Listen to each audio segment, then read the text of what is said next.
भारतातील न्यायव्यवस्था सुधारण्याची बदलण्याची वेळ आली आहे का? It's time to criminal justice system reform.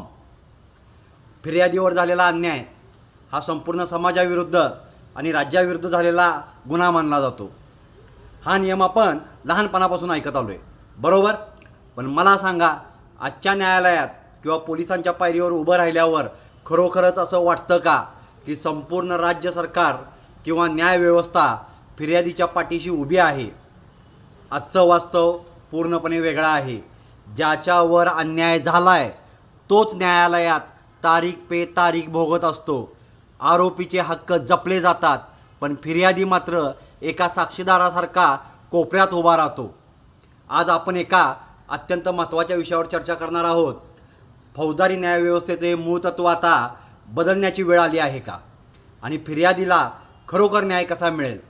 नमस्कार, मी उदय ओंकार. जनहितार्थ जारीमध्ये आपणा सर्वांचे स्वागत आहे. सध्याची व्यवस्था आणि फिर्यादीची कोंडी. आपल्या देशात जेव्हा एखादा गंभीर गुन्हा घडतो तेव्हा केस कशी दाखल होते? स्टेट वर्सेस ॲक्युज्ड, म्हणजेच राज्य शासनाविरुद्ध आरोपी. कायद्याचा उद्देश चांगला होता. उद्देश हा होता की पीडित व्यक्ती गरीब किंवा कमकुवत असेल तरीही राज्य सरकार स्वतःच्या खर्चाने आरोपीला शिक्षा देईल.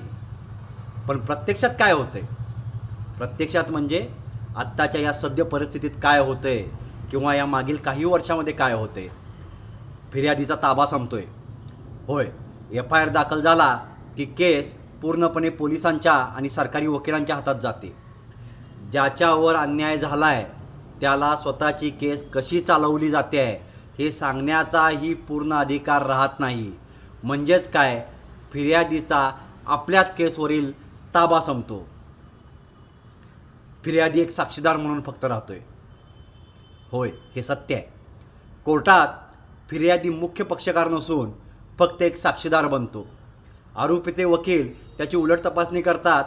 त्याचा मानसिक छळ होतो, पण त्याच्या बाजूने ठामपणे बोलणारा सरकारी वकील अनेकदा वेळेअभावी किंवा अकार्यक्षमतेमुळे शांत राहतो. तपासातील ढिसाळपणा, राजकीय दबाव किंवा भ्रष्टाचाराने तपास भरकटला तरी फिर्यादी हताशपणे फक्त पाहत राहतो.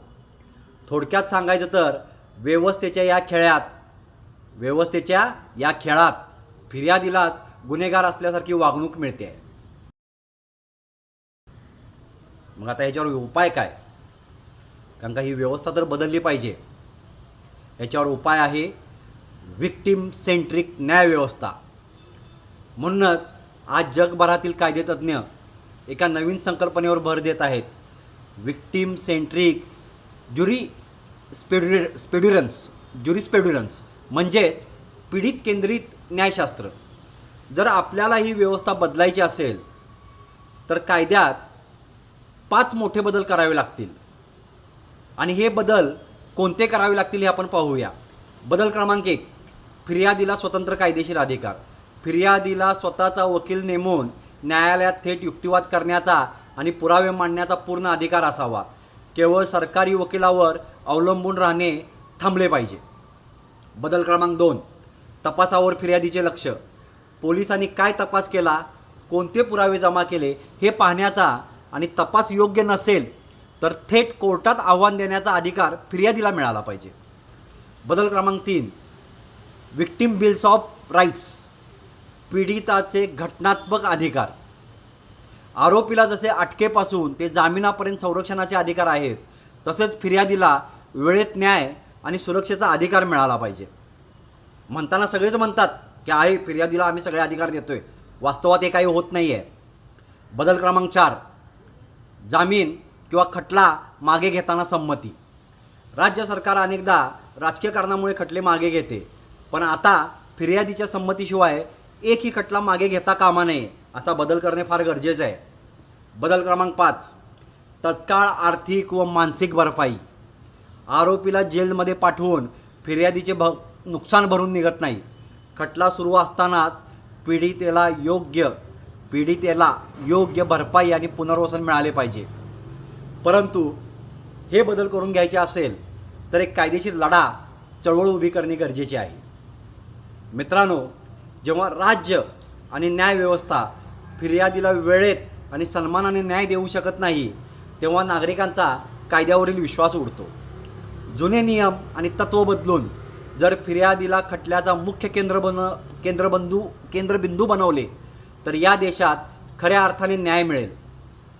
तुमचं याबद्दल काय मत आहे? राज्य विरुद्ध आरोपी हे जुनं तत्त्व बदलून फिर्यादीला थेट अधिकार दिले पाहिजेत का? तुमची उत्तरे आणि विचार कमेंट्समध्ये नक्की लिहा. हा व्हिडिओ जास्तीत जास्त लोकांपर्यंत शेअर करा, कारण न्यायाची भाषा सर्वांपर्यंत पोहोचली पाहिजे. अशाच माहितीपर व्हिडिओसाठी आम्हाला फॉलो करा. जय हिंद, जय महाराष्ट्र. धन्यवाद.